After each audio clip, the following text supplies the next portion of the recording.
Good afternoon, everyone. Welcome to our Q1 Town Hall. It's been a while since we've all been together, so we've got a lot to go through today. If I can start with the agenda. So firstly, we're going to be talking about performance, 2023 performance. Eric and Imad will cover that section. Followed by a scorecard update. Mike will be talking about our 2024 scorecard and our 2023 scorecard, for that matter. And then we're going to pass over to Bogota. Rafa and Danielle will talk about operations, and also we'll do a culture moment. And then we'll come back to Calgary. Imad will do a piece on strategy and vision and priorities going forward. And then we will split apart again. Colombia will have a Q&A question and answer period in Colombia. That will be done locally. And we'll do a Q&A question and answer period here in Calgary. So a little bit of ping pong back and forth, but we've got a lot we want to cover and make sure that we get everybody an opportunity to ask questions at the end as they see fit. So with that, I will pass over to, I believe Imad is going first. The first four is Colombia hearing as well? Yes. Yeah. Which is, I think is a good thing. Like, I still can't believe that for years we would have half town halls. So how do I move the slide? Brittany does. Good. Oh, and I can't see it. That's the memory test. Guys, if I look back at 2023, there are, like every year I've been here, and probably before I've been here in Colombia, ups and downs, and that's how this business goes. I would say, if anything, with SOCA going off peak, the magnitude of ups and downs and volatility has very much increased big time. So the good old days where we could predict things within 1 or 2% and lay happily knowing it's going to happen, they've been gone for the last 5 years, and probably unless the exploration chaps here find us another billion barrel will be the case. That being said, we're not sitting on our hands. So if I look at last year, first, most importantly, our safety performance has been exceptional. And having witnessed the year before a fatality and looking at young baby and the mother of that baby, the wife of a dead one, and our activity in the eyes, can tell you all that becomes really small in comparison. And being able to bring our people safely to work, bring them back safely home, is still a key value for this company that we need to keep our eye on, whether they are targets and scorecards and anything we discuss. Nothing is more important, and I mean it. And I appreciate the great effort the people here and lots in Colombia have put to upgrade our performance. I see visiting now a workover rig feels completely different than 2 years ago, I can tell you that. Another credit to the people in Colombia who go into the thick of the action, we made it into Arauca. The number of people who sat next to me, and I'm talking the top 2 levels of Ecopetrol, saying, you guys don't know what you're getting yourself into. You're never going to get there. We tried for 10 years and we failed. Our partners in Geopark told me to my eyes how our dreams of getting into Arauca will never happen. And other people in the industry were watching very carefully, thinking we're not going to get there. Did we get there problem-free? No, but it would be naive to think it will be a straight line. And we knew it from the beginning. And every time we evaluate an investment in Arauca, we take into account that there'll be more downtime and more risk.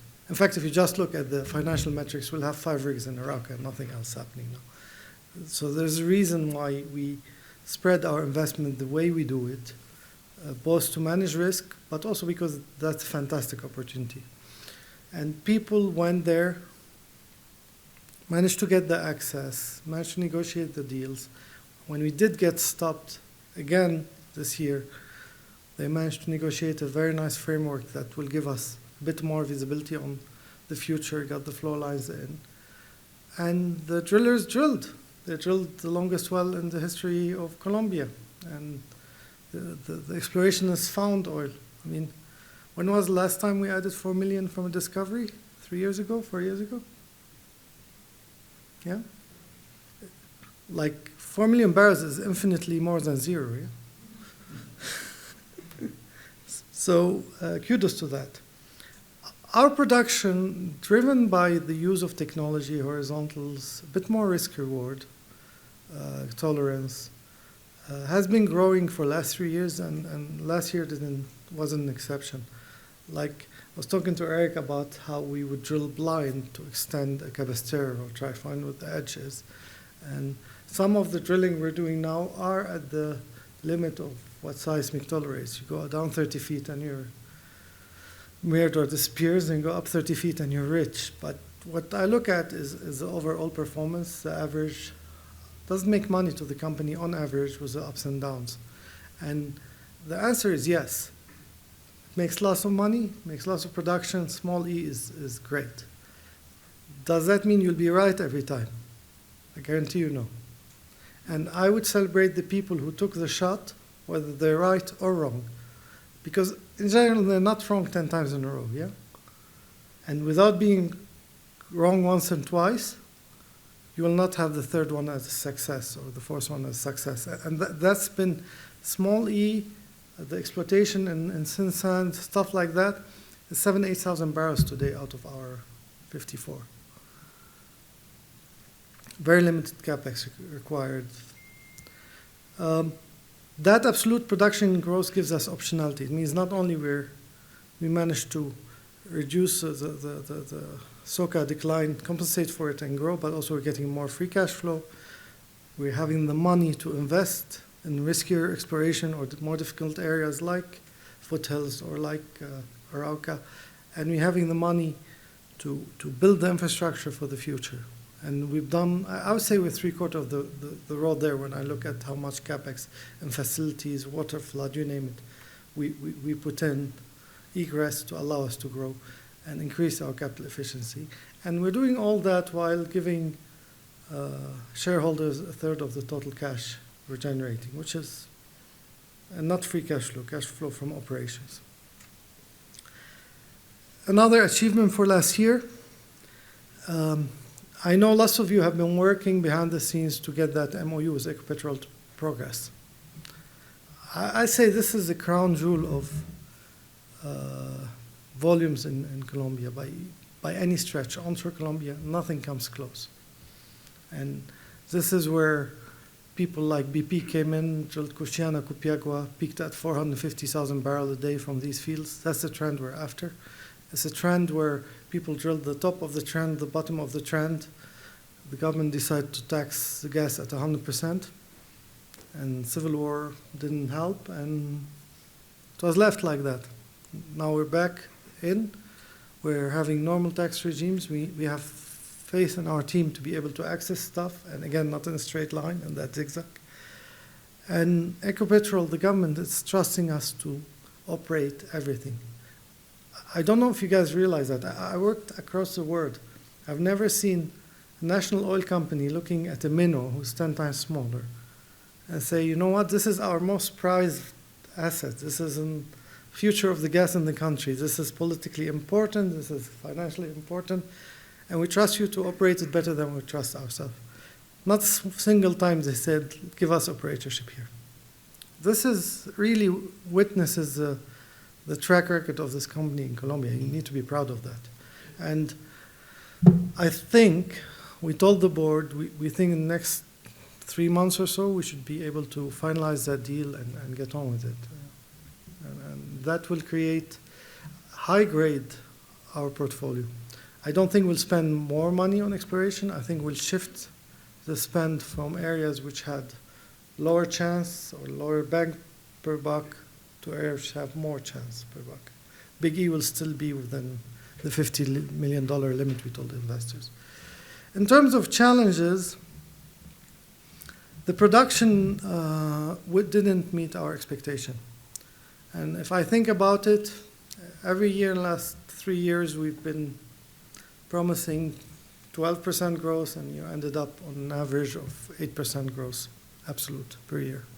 So some of it has to do with underestimating the difficulty of going to new areas. So sometimes you get your seismic calibration wrong, or your well takes 6 months to drill, or you just don't find what you expect, and that has weight on it, and that's operational. Some of it has to do with social.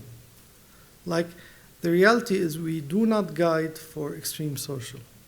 Like, if this year we get 2 months down in Llanos 34 like we had in 21, or 4 months down in northern Llanos, we will struggle to meet our guidance, big deal.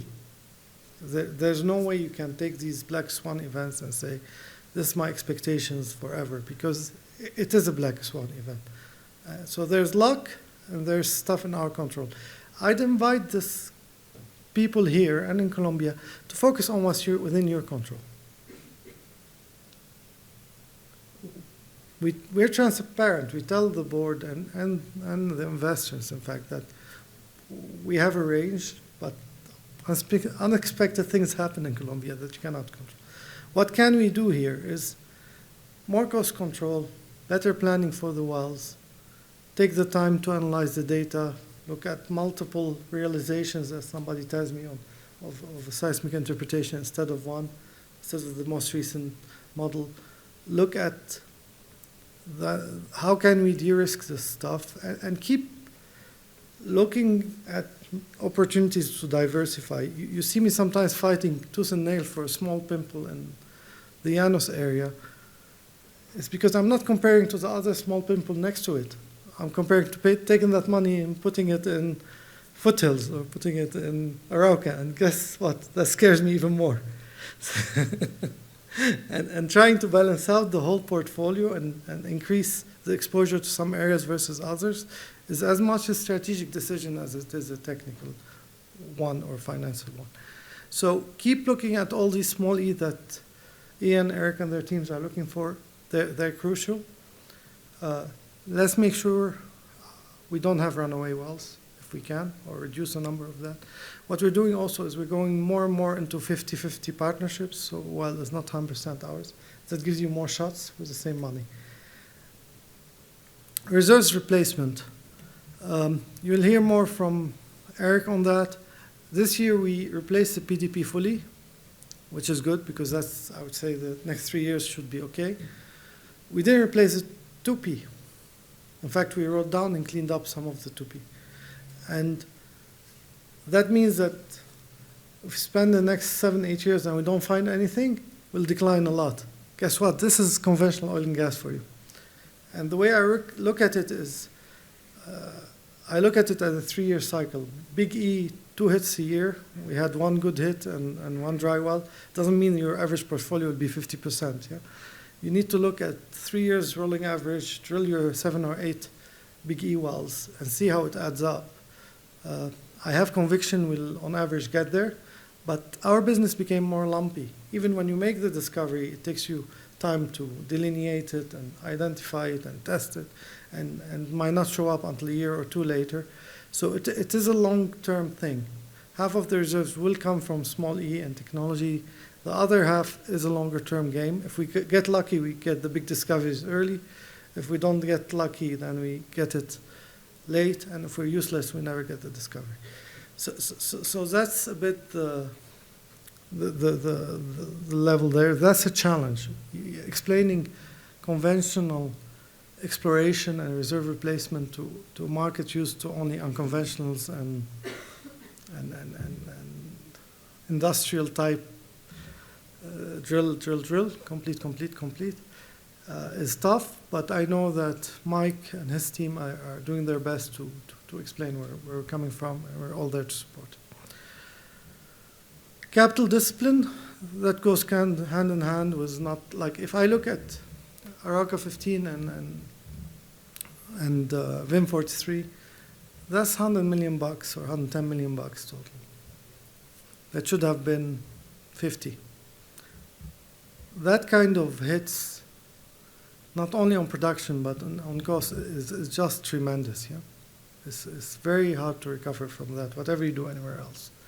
And we need to do our efforts on the planning, on decision making, on contingency planning when we drill wells, on what happens if, and how can we do our best and have plan B ready or equipment ready so things don't take forever.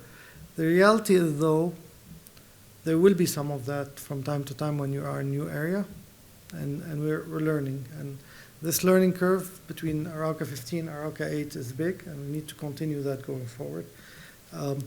I do like to be sure that I have the information, that we have as executive the information, to know where we stand at any point in time in terms of CapEx. If you want to cut in a rig or cut in CapEx somewhere, you need to know maybe a month in advance, 2 months in advance. If you don't have a clear view on what the CapEx is, it's very hard to do that. And you don't want to overdo it, you don't want to underdo it.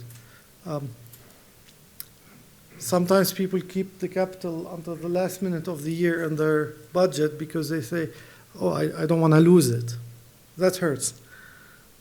You know? Some other people might go for the expediency, etc., go and get on with activities that don't end up reflected as quickly as we want in our accounts. That hurts too.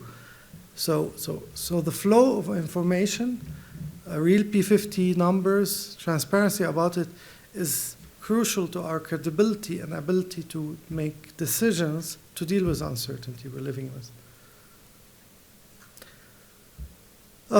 So we miss as Parex that quarter. We decided that with that miss, we better stop chasing the 3-year plan we presented at the Capital Market Day. So we reduced not only the guidance for this year, we reduced the guidance in the next 3 years to adjust. Share price goes down. Investors won't give you credit for the reserve replacement you bring in next year. You pay now and show me later. And we all are shareholders, yeah? So that element has hurt. My conviction is now we cleaned up enough on the reserves. We've been setting targets in a way that's robust enough that enable us, if we perform half decently, to beat. And that's solid foundation to go up. And in my mind, if I look at the business, it's a very healthy business. It's a business where CapEx has been going down for 3 years in a row. Production's been going up 3 years in a row. That means you generate much more cash to the shareholders. That means you are a healthier company. We have optionality in the MOU. We have 18 blocks. We have running room. So the part that was hurting our share price was not delivering on the promises. And I'd rather that we take the hit once and take out that negative cloud about our heads, that these guys are too optimistic and they don't meet their targets, than to just keep muddling along and hoping for luck, because as Colombia showed us in the last couple of years, luck is not always on our side. So, to summarize, we did face headwinds in 23. If you ask me today, would you exchange 1124 with 1123, I'd say in a heartbeat, because we have better production, we have better positioning on every level. Did I want 23 to be much better? Any day. But we are progressing, the trend is there. And we are very well positioned for 24 and beyond, so thank you for your great work there.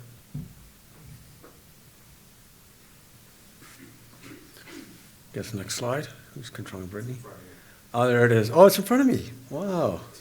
It's well set up. Okay, afternoon, everyone. Start off with a really positive note. Matt also mentioned safety performance, and this is really Bogota's efforts, and really what I want to commend is the leading efforts, not the lagging efforts. The lagging tells us what happened. Leading is all the management going to the field and promoting safety and putting together different initiatives and different tracking of trucks. So that's really where it's at, and our performance has been very good. You can see on LTI and TRIF, the two big ones that people track against. We call it target, but we're close to exceptional. And if you benchmark us against other companies, we're top quartile. So well done to everyone there. Get them all on the screen. There we go. So 23 and technology, and there was a lot of technology we did in 23. I would say our most successful program last year was the horizontal program in SoCa. Block 34 especially, we're doing about 10,000 barrels of gross production, almost 6 net out of that program. Very positive for us. And that's an area where we started learning about horizontals in Cayena, and have been applying it in other places, Quitaro, in Cabrestero also, Lucero. So big benefit there, and we're looking to where we can use that to maximize our value. Polymer pilot, I've mentioned many times what a success this was to get this in the ground and running in 2023. I've told people that it was my P10 estimate, that I didn't actually think we would get that done, and that was achieved due to a large number of people here in Canada, working the technical, working all the lab work, making sure it was something worth trying. And then in Colombia, from a facilities, production, regulatory perspective, a fantastic collaborative effort. It's one I really look at because it touched most of the company. Water flood. We've been water flooding Cabrestero for a lot of years, and we've done a big ramp up lately. The performance, if you've noticed, is quite good in Southern Casanare in general right now. Cabrestero, or we haven't really drilled any development wells for, I guess, approaching 3 or 4 months, other than the successful Sardina discovery, is setting all-time records. And that's with one of our big wells down right now. We're still at about 15,000 barrels a day. So really positive advancement there. And as we go forward, that whole trend is about 1.1 billion barrels, and milking that and through optimization, exploitation is a big focus for us. And then, of course, we've done a lot of work with the seismic. The Sardina discovery was out of a relook at old seismic. Hydra has been worked up to give us a higher probability of success. Chelsea and her team are really applying a lot of advanced techniques throughout the company to help us make better decisions. So technology has been a big part and will continue to be a big part going forward. We didn't hit our production, but it's heading in the right direction. How's that for a headline? The big one there is, obviously, we had plans for Arauca that were greater than what we could have delivered last year for social reasons, for access reasons. We had plans to get it on production and also delineate and get a larger reserves base from that. We successfully did book reserves on the one well, so that was very positive. But you can see here, operated production really growing. Non-op, as we expect, is going down. So it's time for us to do this ourselves if we want to grow the company or maintain the company, and that's what we've been doing. So, highest quarterly production number there in Q4 that you see in 2023 at 57,269, if I remember right. Is that right? Memories. So well done to all, and again, I want to commend Bogota. Online performance was fantastic in Q4. So keeping everything online and everything producing is a key part of this. And there's that emphasis. You can see we're almost 50-50. 2019, we're about 25%, almost doubled our proportion of operated production, which is the only thing we can do, because non-operated is going to go down. 2023 reserves, Ahmad mentioned, we cleaned up some areas. We cleaned up some reserves in Aguas Blancas that were probably overbooked. Cayena, we had a reasonably robust reserves booking there based on the first well, and then everything we did after didn't work so well. So we had to clean that up, and we did all of that cleanup in 2023. Had some other revisions in areas like Arauca 15 and Block 34 that we could recapture going down the road with a successful Arauca 15 and performance that we're now seeing in the Southern Casanare. So we replaced all our proved developed producing reserves, which the market perceives as quite positive. It says that the short-term business looks solid, and we're going to maintain our production cash flow, return to shareholders. And really, it's focusing on that 2P, 3P going forward to show that we can build that long-term sustainability. And so this slide kind of covers some of our main efforts going forward. But when I think about myself, when I think about 2024, what are the big things that I think about? I think about SOCA and getting everything we can out of SOCA, both maintaining a very high online efficiency, an exploitation focus that really gets all the barrels out of the ground. So all the optimization and recompletion techniques, that's a big one. The water flood in the polymer, okay? What impact does that have? So when I look at SOCA and the declines in SOCA, a 20% decline on what is, for us right now, 45,000 barrels a day is a big number. It's almost 10,000 barrels a day decline. So can we arrest that through our efforts? Can we make it a 7,000 barrel decline, 6,000 barrel decline? That alone has probably the biggest impact on the company. And then that's working quite well. If you've noticed, in Cabrestero right now, we're about 10% ahead of budget. So we're budgeting about 13.3, I believe, for this month, and we're doing 15, and that 15 is with one of our big wells down right now. Otherwise, that number will probably be closer to 16. So some positive stuff going on there. We've learned that along with some of our big E exploration, we need to supplement some small E.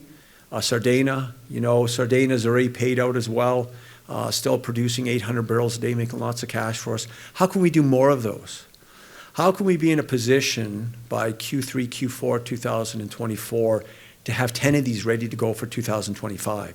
So it's about us generating the prospects first and then doing the initial works and the access and the regulatory to give us the ability to execute in 25 and 26 and go forward. So that to me is a really big program. Big E, of course, when we hit, and we will, we've got the foothills trend. We've got some promising opportunities in the upper mag, lower mag. The problem with Big E is we have 2 or 3 of them that we're going to drill every year, maybe 4 in some years. But they're a bit higher risk, really high reward. But that's what we need for the step change. So when I think about us as a company, I think of little E and exploitation and EOR efforts, replacing half or a little bit more than half of our total annual production. And the rest needs to come from Big E delivery down the road. And so some years maybe we can do half, some years maybe 3/4 from those activities. But that's how I look at it, that we need to do these. We need to get to a minimum threshold from the bread and butter stuff that can statistically deliver at least half our reserves replacement. And then, of course, in addition to Big E, we've got Arauca this year that we're delineating. Excited about that. We're just finishing the testing right now. To book reserves, to understand what you have for a play, you need to know the size of the pool. One well does not make a map. So that is what this is all about, which is getting the wells in and understanding what we have there. And so big focus for me, accelerate the prospect inventory, huge focus, especially the little E. Q3, Q4, Bogota needs boots on the ground, developing those prospects for 25. So, hey, I don't know. There you go. Mike? Thanks, Eric.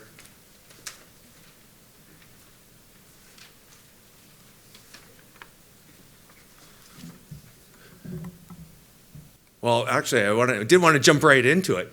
But first of all, good afternoon, buenas tardes. Just want to thank the communications teams in Calgary and Bogota for putting this together. It is a ton of work to coordinate all this and make up the content, which I hope is a really good avenue for everyone here to learn about our business. We're going to start off jumping into the 2023 scorecard. And I know right away you're going to be scanning the sheet for what is the score. So let's just jump right to that. And you can see the 2023 score is 91.4. So it's below 100, it's below our expectations. And I think we've gone through how it reflects our performance for the year. There were certain things where we missed some key elements of our business that didn't pan out.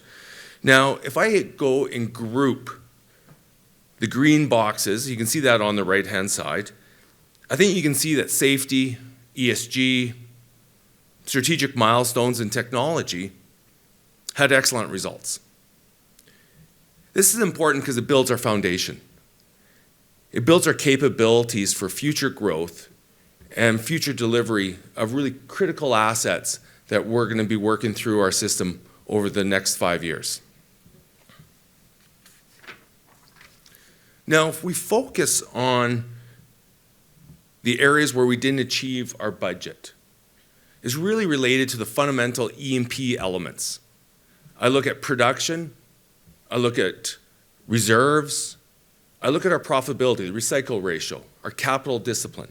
This is where we missed what our original goals were. And these are the critical outcomes that are used by stakeholders to evaluate our performance. And I think you'll see how that impacts the share price. We've already spoken about that. So in December 2022, we had an extensive capital markets day in Bogota, where we provided a snapshot, a roadmap of where we want to take the business over the next 3 years. It was very well received on how we were going to grow our business and reward shareholders through profitable asset development. Now, we've been delayed in executing that program, but our strategy hasn't changed. It is the same roadmap, using technology,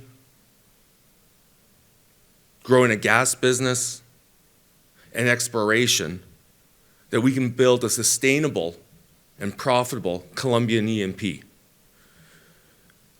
So far, our results in 2024 are mixed. We've had some hiccups on the road. Our share price is down 18% this year. But we have an opportunity to really show how we can execute our plan and really show that long-term plan, the progress that we're making on it into 2024. To do that, for 2024, we really want to focus our scorecard on the fundamental E&P metrics. So, sorry, can I interrupt you for a second? If you go back here, if you add what happened this year and what happened last year, we're still ahead of our competitors. No one can hear him in Colombia. If you add this year and last year, you still are ahead of your competitors. That's absolutely right, Imad. You know, what we've shown is actually, because in absolute numbers, we've actually grown our business. The business is better today than it was 14 months ago. So what I'm trying to say here is better have a plan, and even if you don't achieve everything in your plan, is less bad than not have a plan at all. The fact that we missed so many things and we still are ahead, so much ahead of competitors, gives you how much hunger there was in 23 by the markets to say, but what's your way out of this? If I'm Conoco and I have no way out, I'm just going to decline and die, or any other company like that, the market really would punish that more than having a target that you will miss or beat. And I was talking to an investor today saying to me and to Mike, you're the only game in town with a plan for the future that's plausible, in fact. And that makes a big difference. As Mike said, now we need to deliver. But don't be afraid of having an ambition, not having one at all. You can see what it means. Then you don't disappoint, but you're already, yeah. Yeah, and I think a lot what Ahmad's talking about is, do you have a sustainable business plan for the future? Do you have assets that you can develop? Do you have growth in front of you? Or are you just really producing out what you have and going into a decline scenario? We still need to beat, guys. Don't disagree. So to do that in 24, we really want to focus on the fundamental core elements. Operational excellence. Think of production, capital discipline, adding reserves. Eric mentioned, we can do that through, half the reserves can come through our small E program, the exploitation. The big step change will come through our exploration. And I think if I asked Ian back in 2012, I don't think Tagana was a Big E prospect. Yeah, and it really resulted from small E and continuous step outs, as Eric mentioned. So if we look to visualize what that is, what the change is for this year,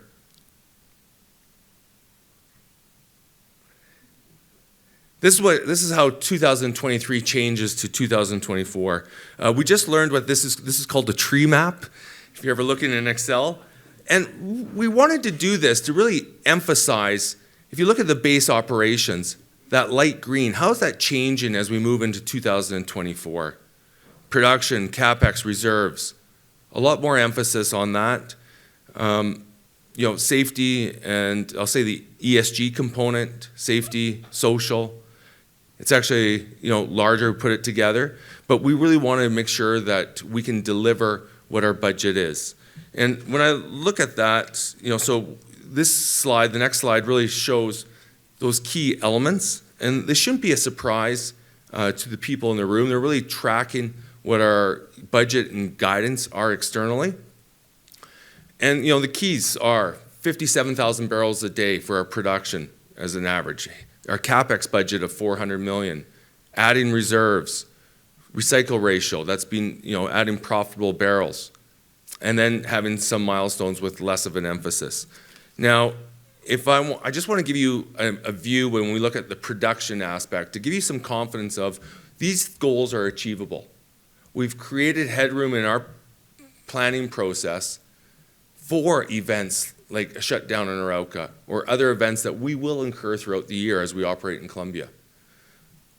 Right, and this chart really shows how we built up our production budget for the year.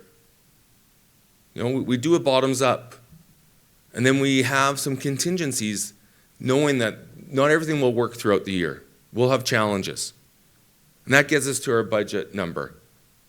And with the other changes we've made throughout the year, and we are going to be faced with challenges and changes, and we'll respond to that, we see ourselves as actually being above that 57,000 for the year. So we do have some remaining contingencies as we go forward, and we have the potential to beat those numbers. So, Can I add here one thing? Just to be clear, our budget presented to the board was 58K. To go and have the guidance, which is 57, as our target and the scorecard, is not only management, it's also the board who wants to allow the company, given the uncertainty around, to beat its target, yeah? And there were some internal discussions. Is it fair to budget at 58 and target 57? And the board, after a little bit of convincing and negotiations, agreed to the 57. So in my mind, that's a target we need to beat. It's not put there so that we come close to or under. It's enabling the company to see the fruits of its delivery.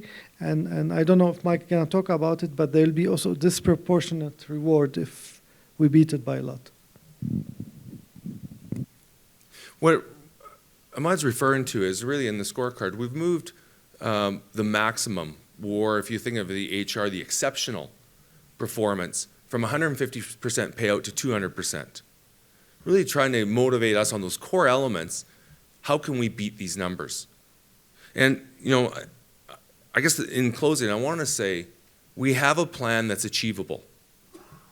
We've done bottoms up. We have the assets. We have the people. We have the technology. We have the balance sheet to deliver this.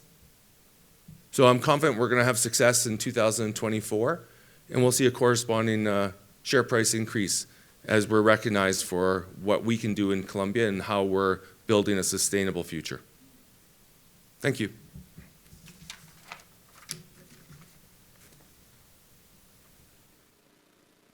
Hello, everybody. I hope you are listening to us in Calgary.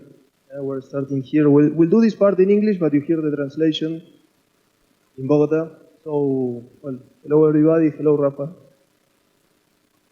So let's go to the first slide. I don't know if we're in the right order. Yeah.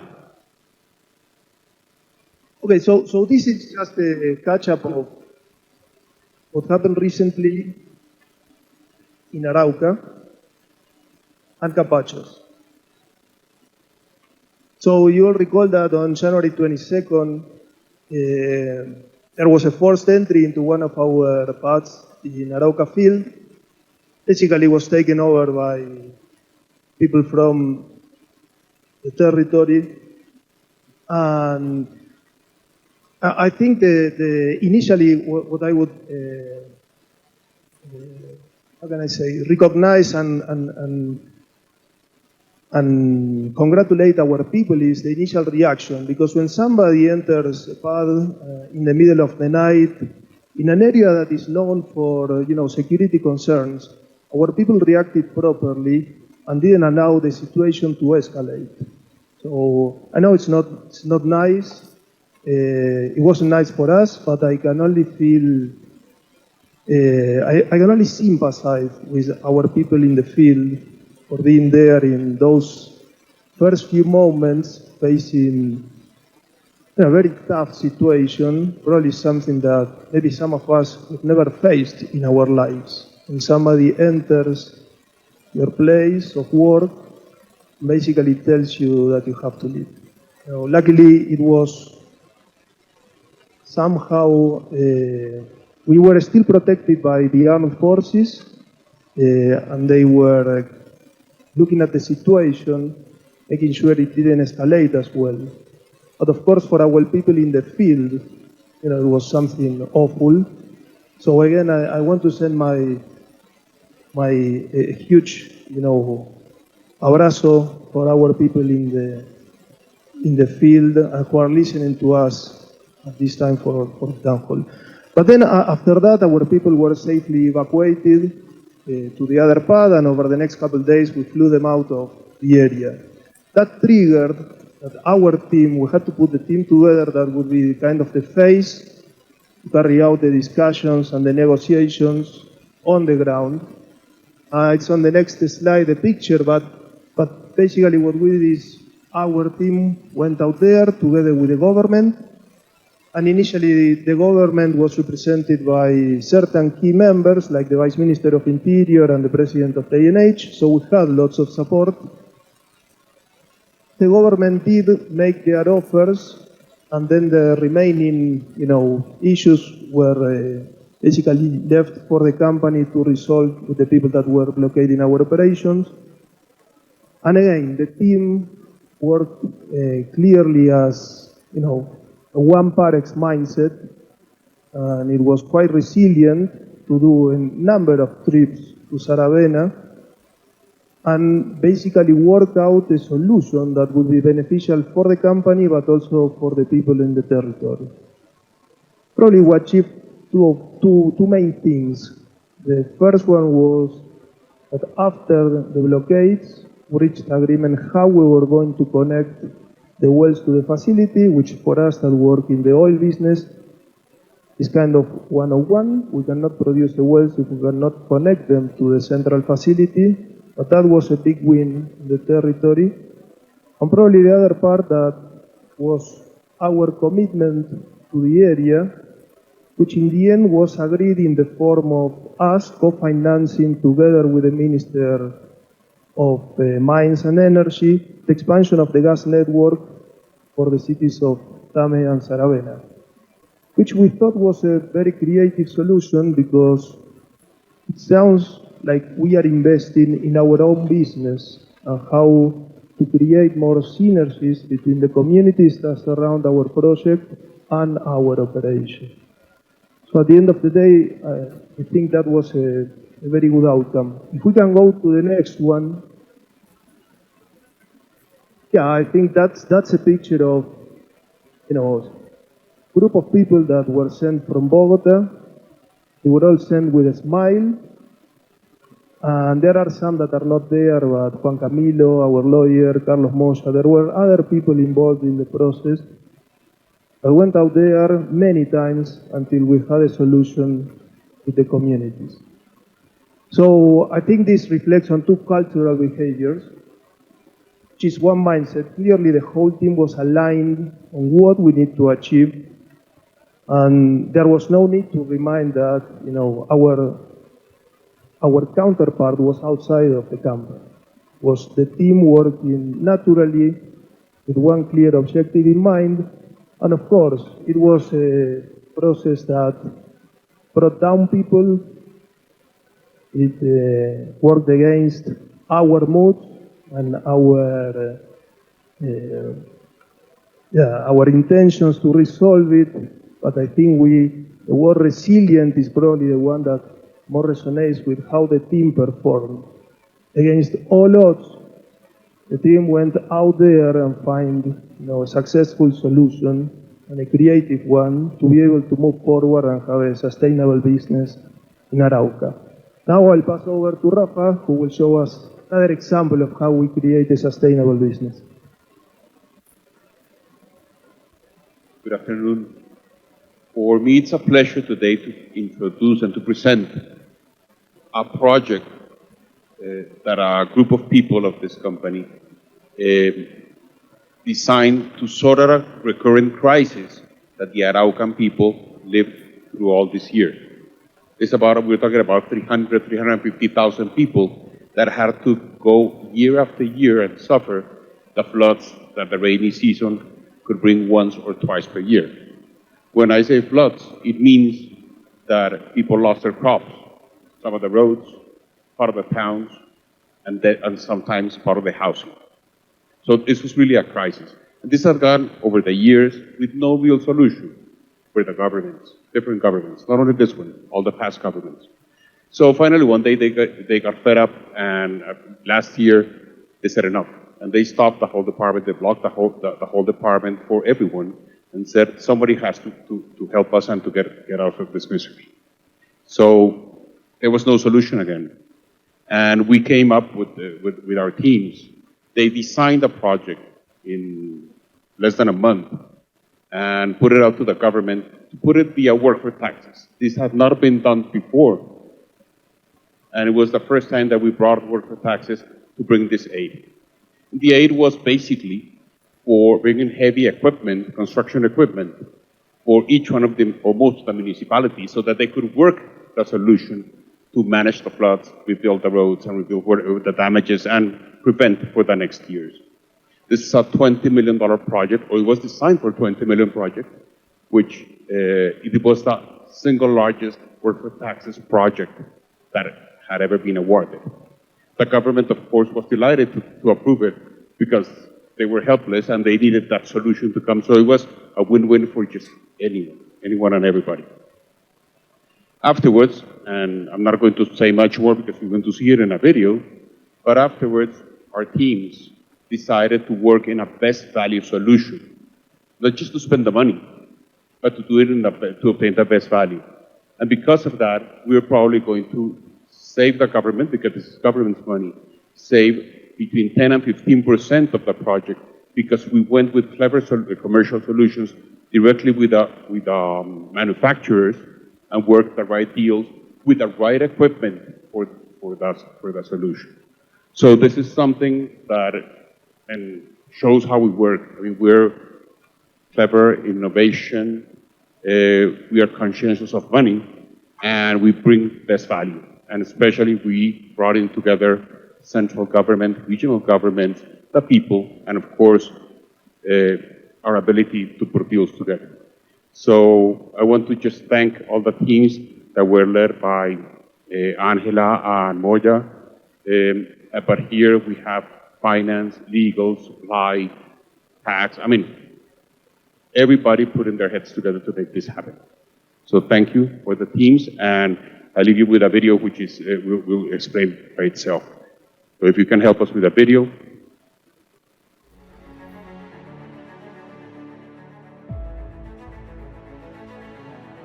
Obras por impuestos es un mecanismo que permite que los grandes contribuyentes canalicen sus impuestos hacia el desarrollo territorial de los municipios más afectados por el conflicto armado. A través de Obras por Impuestos hemos logrado contribuir a varios proyectos que cambian la vida de los araucanos.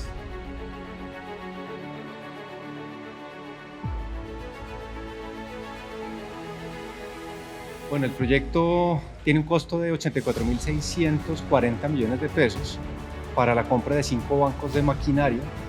La idea es que podamos entregarlos para que puedan ser utilizados en la época de verano y poder básicamente controlar y prevenir los efectos de la ola invernal, de la próxima ola invernal que se avecine y que no tenga tantos efectos como los tuvo en el 2023. Estas 25 volquetas y las 5 camabajas hacen parte de los kits de maquinaria amarilla que vamos a entregar en el departamento de Arauca. Hace parte del pliego de solicitudes que planteó la comunidad el año pasado en el marco de una ola invernal que inundó a todo el departamento. Este proyecto se formuló en un tiempo récord.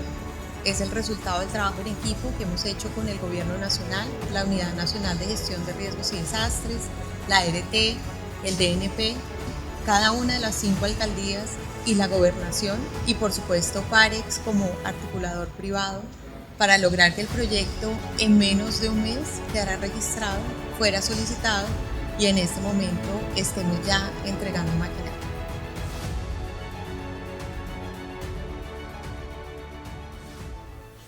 I don't know, I liked the video, so can't beat that. So 2024 priorities. Let's not get complacent on safety. When I hear people saying production at all costs, reserve at all costs, targets at all costs, there's a level where all costs stops here. And please keep safety number one.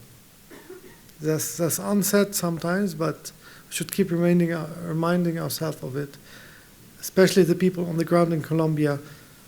Nothing worse you coming back to your loved ones, yeah? And it applies to the contractors as well here. Second, as you've seen in Mike's presentation, we're emphasizing the tangible now, also short-term targets. We've built lots of foundation for strategy for growth. The tangible, the production, the costs, the reserves are a big part of our scorecard this year. And what we need to do is have these open, honest conversations when one of these parameters is not on the right track so that we can allocate our resources to where it needs to be allocated and take the appropriate measures early enough. We need to deliver successes on the exploration program, the small E that Eric likes, the big E that Ian likes. I love, they're like my children, I can't like them also equally. And I have the belief that we have now the right strategy and the portfolio and the data to get that going. I have lots of faith in the work on seismic, improving the chutes, improving the technology is a big deal. It's not for this year, it's for next year. Blame me for it if we reshoot high res and you don't find targets. This is how the world have done it for the last 40 years. Every wave of improvement in seismic data has resulted in lots of positive unexpected outcomes.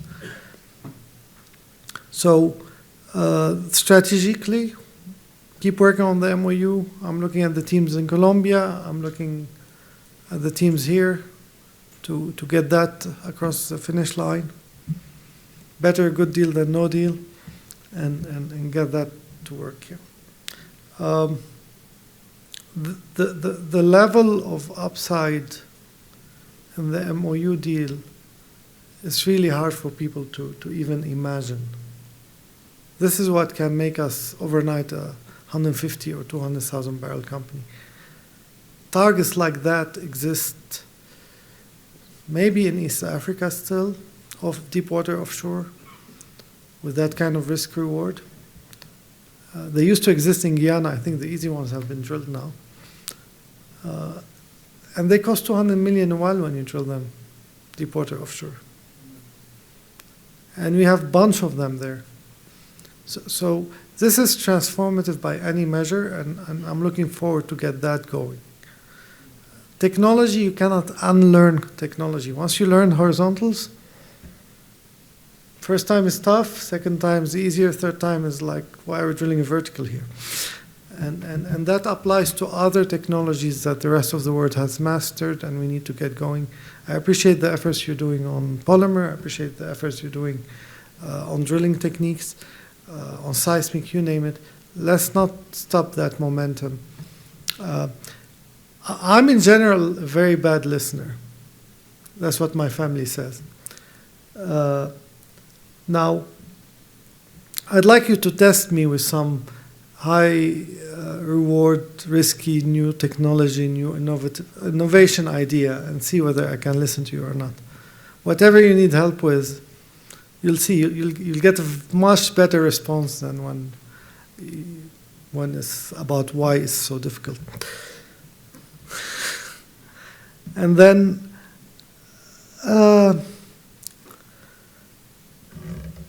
delivering share benefits with our community partners. When the board put together a statement on the values of Parex, they didn't say we're just here to increase the bottom line, or just here to satisfy the shareholders, or we're here to make the life of the employees easy.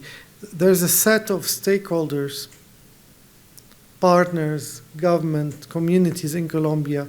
It's that whole set that we're trying to balance out together, because it's good business as well. And the work that we've seen here from Rafa, the work for taxes, is strategic. Plus, you know what? It makes you proud to go to work every day and say, there's hundreds of thousands of people whose life got touched somehow with clean water from Parex, or healthcare, or better education, or infrastructure. So let's keep doing that. People see through it. They see when people genuinely are trying to help improve their lives.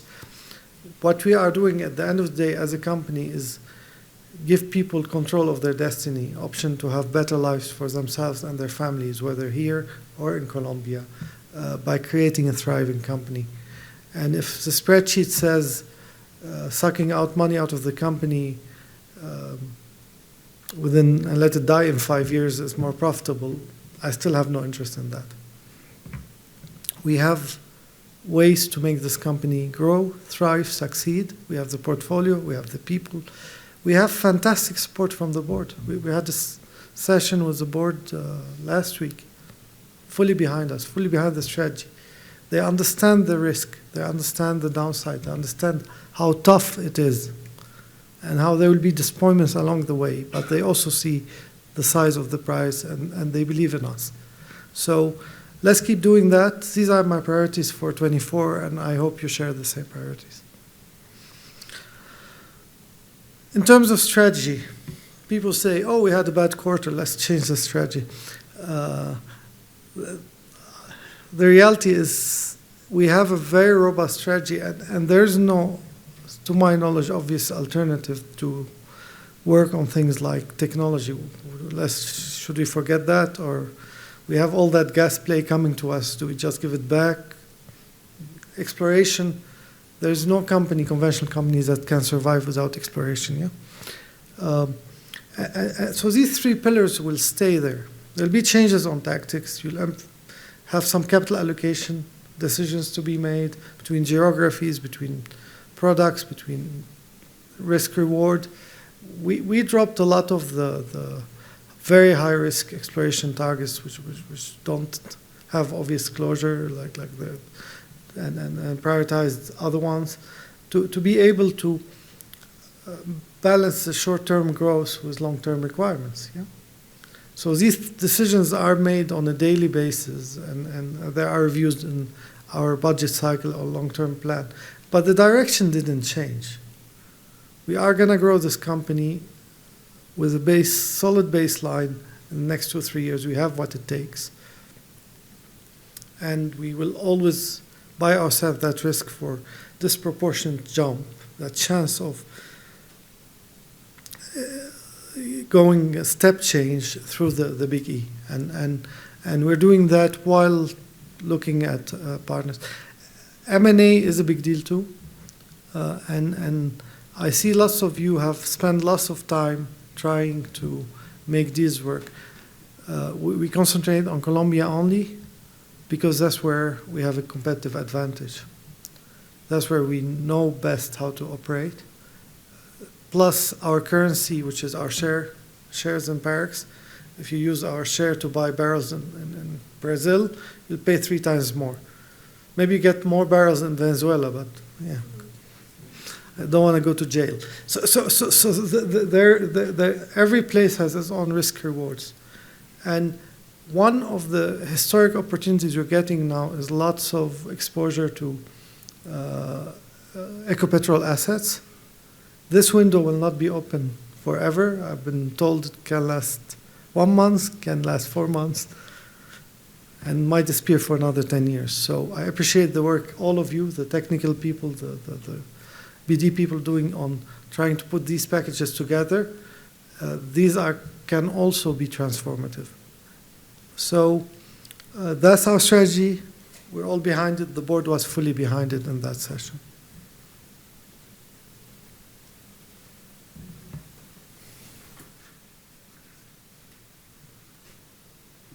Okay, what we're going to do is we're going to split off. So we're going to say goodbye to Bogota, say goodbye to Colombia, and they have a little bit of an agenda they wanted to cover themselves, and we've got a couple of things we want to do here. So I'll close by saying thank you to Bogota, and we will do this again next quarter.